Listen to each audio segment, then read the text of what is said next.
Statım şu 70'ge çıksa, 80'ge çıksa, 90'ga çıksa toyun versek, şonda da şagirdler hizmet kılıp. Анан эң өкүнгөнүбүз ушул устатыбыз менен ошол мүнөттөрдө чогуу боло албай калдык. Өлүптү, өлбөчүдөй эле дайыма ушундай жадырап жайнап чогуу жүрөбүз деп ойлончумун да шагистечи. Тилекке каршы андай болбой калды ошон. Устатыбызды жоготкон бул өтө чоң бизге болду. Катуу оор тийди. Күтүүс болду. Ошондой калды, суук кабар, устатыбыздан айрылып калдык деген кабар.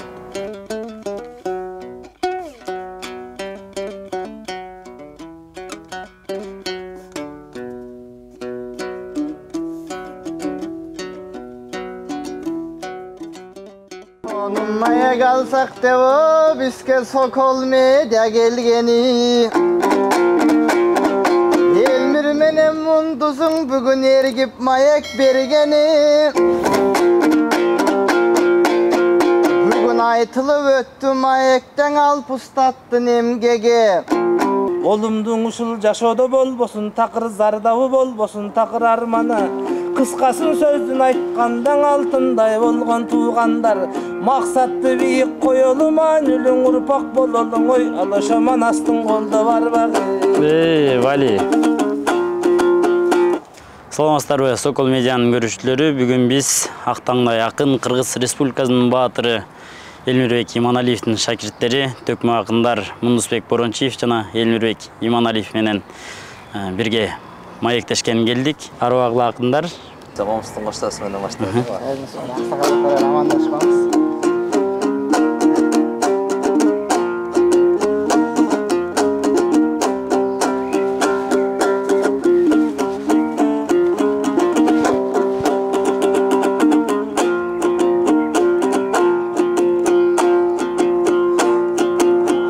Meze baştayının amandaşı velmenin.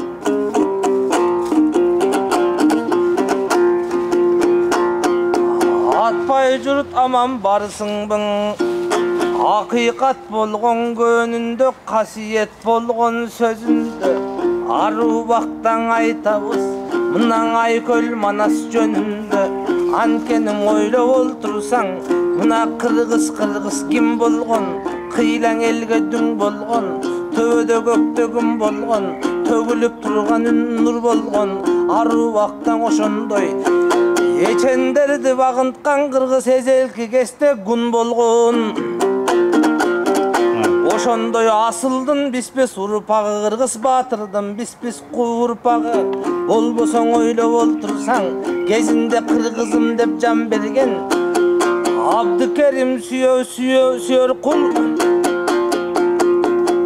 Жусуптай болгон жанада Касымдын биспес урпагы. Ошондой агайын кыргыз калкыбыз аман болсун деп тилейм. Өнүгүп өскөн алдыда заман болсун деп тилейм. Бүгүн ылаачын медиа тарабы келип калган кезекен, акындарга көңүлүн бөлүп калган кезекен. Орусчалап айтканда Сокол Медиа тармагы булдагы жандап калган кезекен. Суроо берип жоопторун буларда талдап калган кезекен. Эмиң өнүгүп өссүн ар качан Сокол Медиа тармагы. Олумдун ушул жашоодо болбосун, такыр зардабы болбосун, такыр арманы. Кыскасын сөздүн айткандан алтындай болгон туугандар. Максатты бийик коелум, өлүң урпак бололуң, ой, алышаман астын колдо барбагы. Вали. Айван. Өнөрдөн баштайлычы. Өнөр деген сиз үчүн эмне? Сизди көбүнчө кээ бирлер айтылуу акын Ысмайыл Борончиевдин урпагы деп ойлошот экен. Өзүңүздүн фамилияңыз Борончиев болсо. Эң негизгиси ушу эң биринчи сурооңо жооп берип кетейин. Өнөр деген сиз үчүн эмне деп койбодуңузбу? Бул өнөр деген мен үчүн эмне деп суроо бергенде мен жооп берет элем. Бул өнөр деген бул мен үчүн Кудайдан түшкөн бир чоң кут депчи.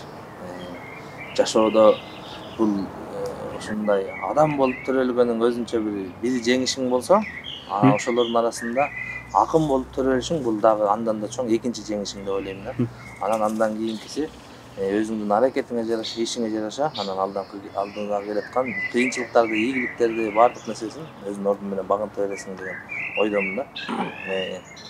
Анан ошол экинчи жеңишим ушул акын болуп төрөлүп калыптырмын.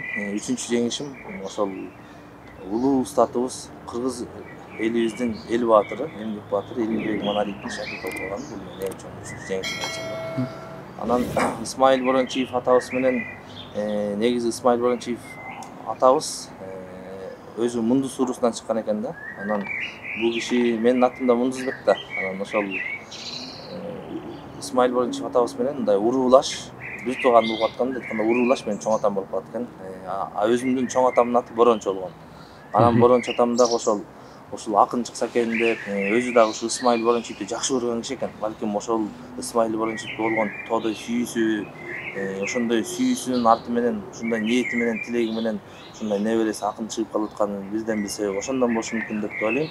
Анан устатым айтып калчу, ушу Исмаил Борончиев өзү комуз черткенди деги эле комуз черткенде мындай чабалыраак болчу экен да. Анан кыялдан чыккан ушу менен комуз чертип ошо Көкөтөй чеченден баштаган тетиги илгерки Арстанбек Буйлашуулунан баштаган улуу залкарлардын ырларын, кайрыктарын көөгө салып өткөн кеткен аталардын дастан терме санаттарын ыргылып ырдасам деп жакшы ушундай ниет тилектери болчу экен да. Анан ушул нерсесин арман кылып кетти деп устатым айтпачу эле да. Анан мени көргөндө устатым айтпачу, сен ушу Исмаил Борончиевдин руханий баласысың депчи. Ал сен руханий чоң атаң деп.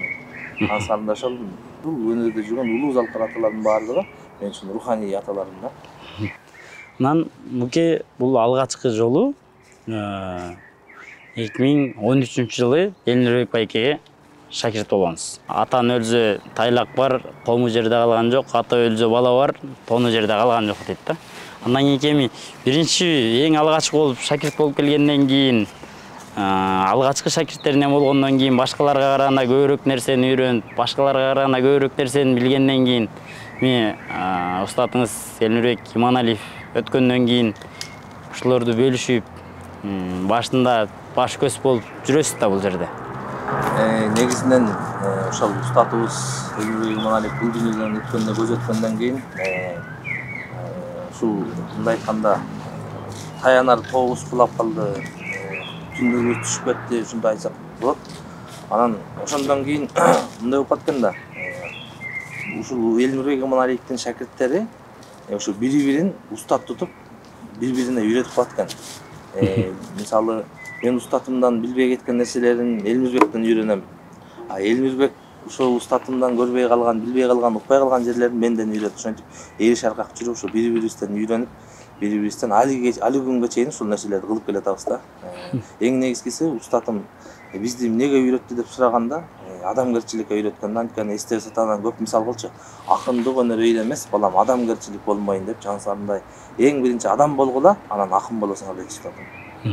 Ошол бирибизди ошол адамдык жолго издеп келатабыз. Кийинки кезекти Элмирбек сага берсек, өзүңдүн атың да Элмирбек, фамилияң да Иманалиев. Анан балким келечекте чоң Элмирбек, анан кичинекей Элмирбек болуп айтылып калышы толук мүмкүн.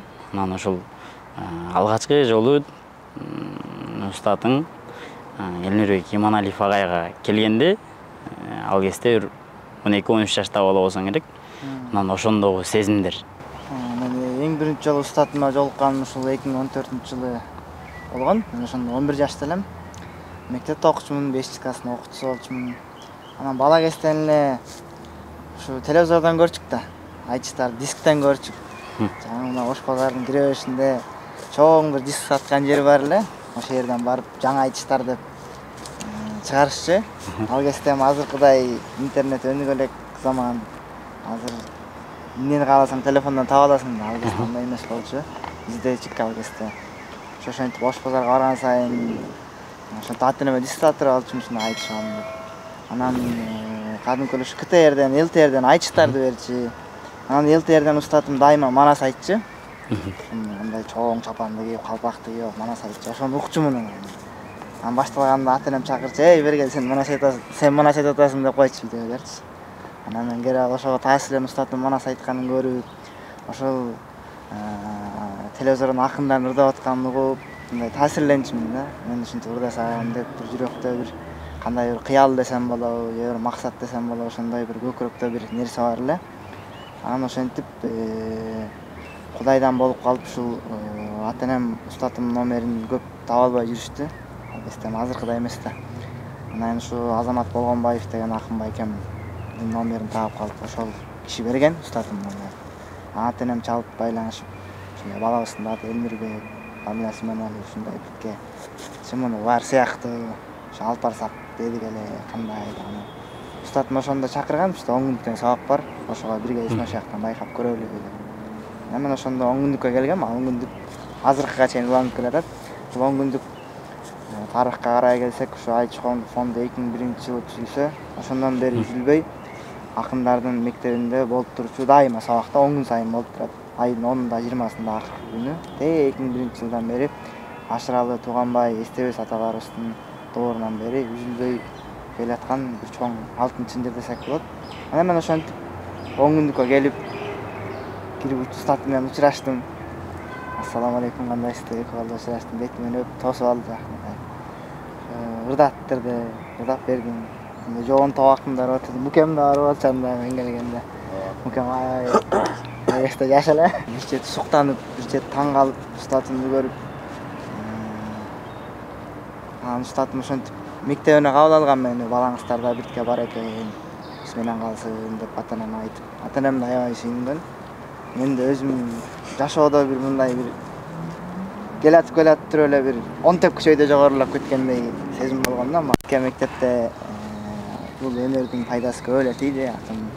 Ошо мектептеги мугалимдерим, эже-агайларым баарына ыраазымын. Туура жагынан түшүнчөм, бул эми келечекте ушул өнөр менен кете турган бала. Бул баланы эми кээ бир сабактан көп кыйнабайлы алалы. Бул математик болбойт, бул химик болбойт баары бир. Көп сабактардан мындай орусча айтканда уступка кылып түшүнүп эки жакка көп чыкчубуз ал кезде эле. Ошол кезде устатымды ээрчип, шакирттерим ээрчип устатым жети облуска көп жерге алып барып, бизди көп жерди көрсөтүп келди.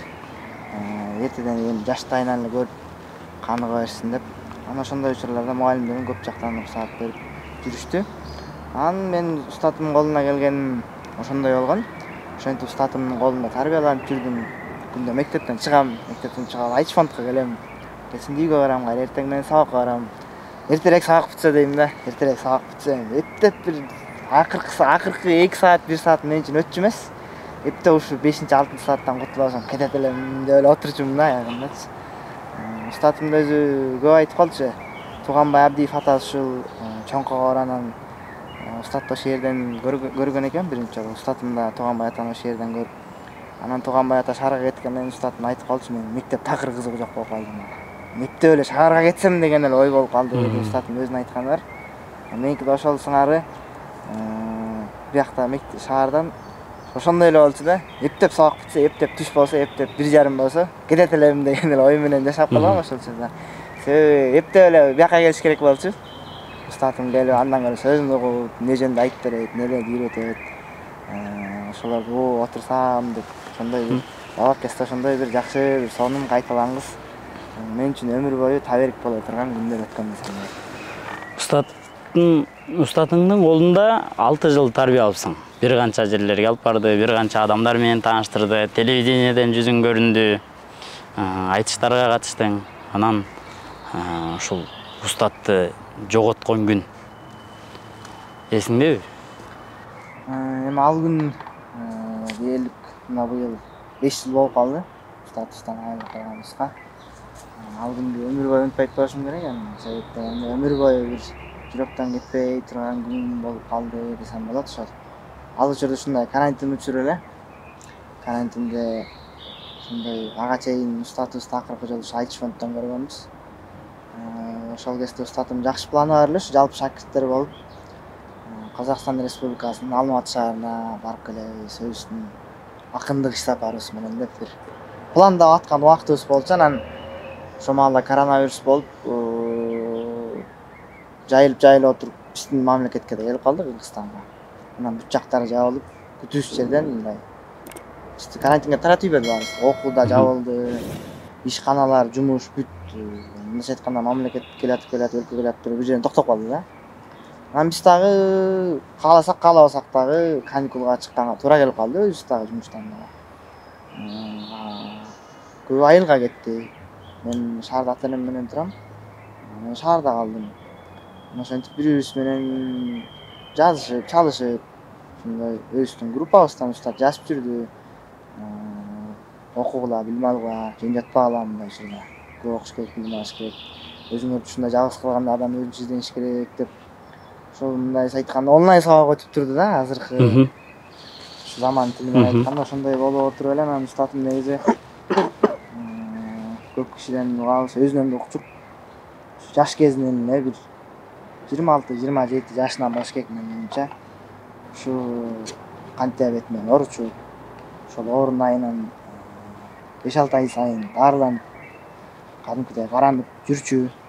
Ошол себеби биз жанында эң эле көп жүргөн акыркы жылда шакирттери болгон үчүн билебиз да, ошо 5-6 ай сайын кадимкидей өз учуру менен дарыланып, дайым өзүнүн бир уколу бар эле. Ошону жанында ала жүрчү. Инсулин. Ошону сайып өзүнө бир тиешелүү мындай рациону да бар болчу.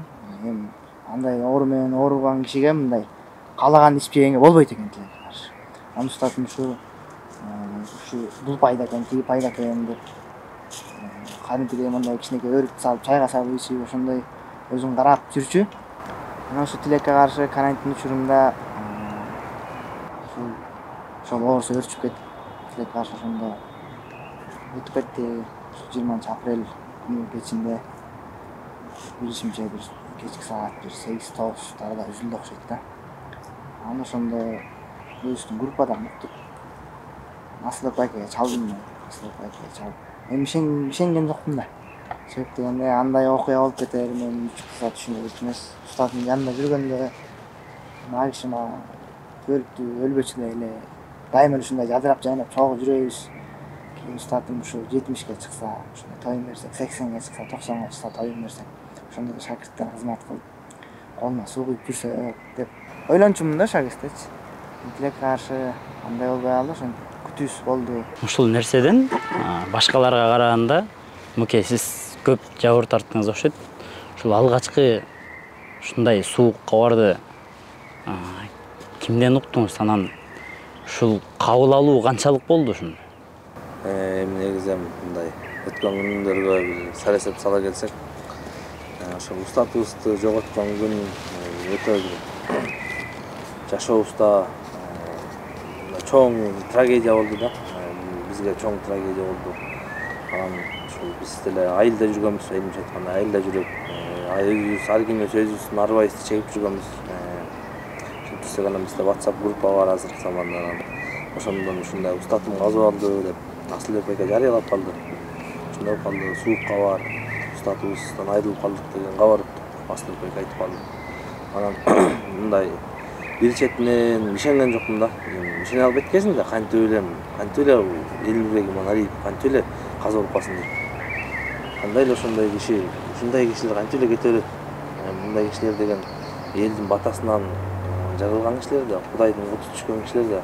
Мындай кишилердин Кудай өмүрүн узун кылат болсо керек деген бир чоң ишеним болуп турду да.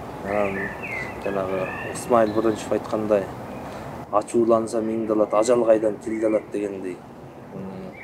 10 күндүк оома дүйнө жалганда, оюндун бири болсоң да орун жок экен калганга. 6 күндүк жалганда, алтандын бири болсоң да арманай орун жок экен калганга. Исмаил Борончиев айткандай, айла жок экен да. Анан устатыбызды жоготкон бул өтө чоң бизге болду. Катуу оор тийди. Эмне кыларыбызды билбейбиз. Тиги алтындан дүйнө алып келип алдына түшүрсөң дагы тиги ажалдан куткара албайсың деп Арстанбек айткандай, айла жок экен да, арга жок экен да. Кылаарын кылат экен. Бул жашоонун мыйзамы экен, табият экен. Анан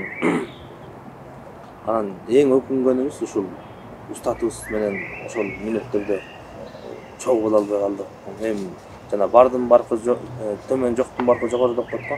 Ансында устатыбыз бар кезде эмнеге ушинтип кыла албай калдык, эмнеге мынтип албай калдык, эмнеге биз жанында жүрө албай калдык деген нерселер анан кийин анан биздин мээбизге келип анан ошол тилибизди тишибиз менен тиштеп коюп отурдук да, жаагыбызды басып коюп. Ошондой болду. Концерттерди өркөлөп атасыздар. Анан алдыда дагы кандай концерттер бар? Алдыда эмне максаттар бар сиздерде? Негизинен эле биз ушу кече эле угуп калдык. алдыда ушул 4 улуң төрдөн сүйлөсүн аттуу концерт берет деп. Концерт тууралуу айта кетсек, ушул Төкмө төр бошот аталышы менен чыгып, ошо баарыбыз чыкканбыз. Башында ушундай каршы чыккандар да болгон. Мисалы, ушул устатым биз үчүн көп күрөштү. Мисалы, бир мисал кылып айта кетсек, жаштар чыгарбай эле койчу Элмирбек. Эми булар эмес жашта кичинекей да деп, мисалы, ошентип айткан учурлар болгон. Редакция тарабынан, ЗРК тарабынан, анан жок, булар чыгыш керек. Антип жаш жашына карабаш керек. Булар эмтеден көрүнсүн ушундай. Ушундай чыксак жалпыбыз чыгабыз, же чыкпайбыз деп эле койчу. Ушундай устаттын бир эл мүнөз, бир сүйлөгөн киши болчу. Чыксак баарыбыз чыгабыз, болбосо чыкпайбыз деп эле айта турган оюн түз тактаны айтып койчу. Анан ошол долбоор менен азыркы күнгө чейин ушул устатыбыздын чоң бир аманаты катары сезип келатабыз. Ушул буга чейин ушул жанагы төрт улуң төрдөн сүйлөсүн деп айтып атпайсызбы? Буга чейин төртөөбүздүн эч кимибиз бир мындай жеке концерт берип көрө элек экенбиз. Бир кандайдыр бир себептер болуп келди. Анан ушул бирибиз жардамчы болуп, бирибиз сүйөнүч, таяныч болуп, ушу төртөөбүз биригип бир элге бир концерт тартырап көрөлү, мындай өзүбүздү ушуягынан да бир сынап көрөлү. Биз айткандай, орустар айткандай бир рисковать этип көрөлү деп атабыз. Тавакел кылбай жүрө берген эң чоң тавакел деп айтылат. Ошондой бир тавакелге барып, ушу элдин алдында бир элдин ак батасын алып, бир дагы бир ошо өнөрдө дагы бир эшиктин калганын ачкан турабыз, Кудай буйрса. Сөз соңунда эркин микрофонду Элмирбек сага берсек, жана эфирдин башында Мундусбек Борончиев саламдашты, учурашып сөз баштады эле. Сөздүн ошо эфирдин соңунда өзүң айта албай калган, ичиңде катып жүргөн ойлоруң, элге болгон тилегиңди комуздун коштоосунда айтып өтсөң болот.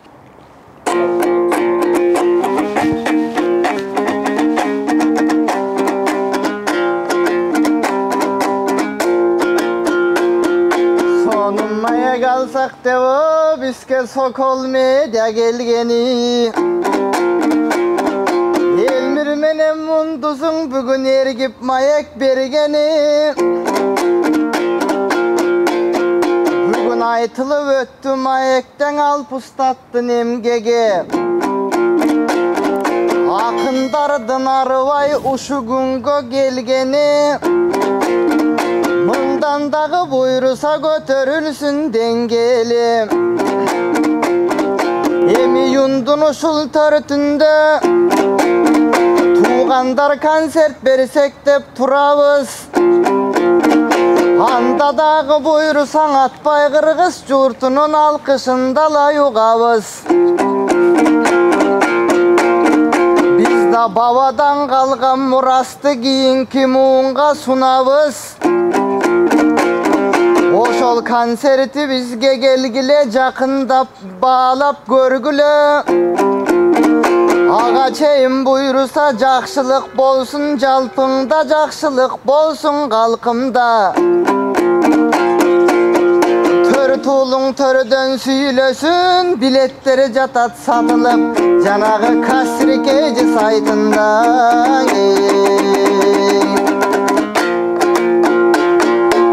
Биз менен бүгүнкү маекте Төкмө акындар Элмирбек Иманалиев жана Мундусбек Борончиев болду. Сиздер менен кийинки эфирде көрүшкөнчө сак саламатта туруңуздар.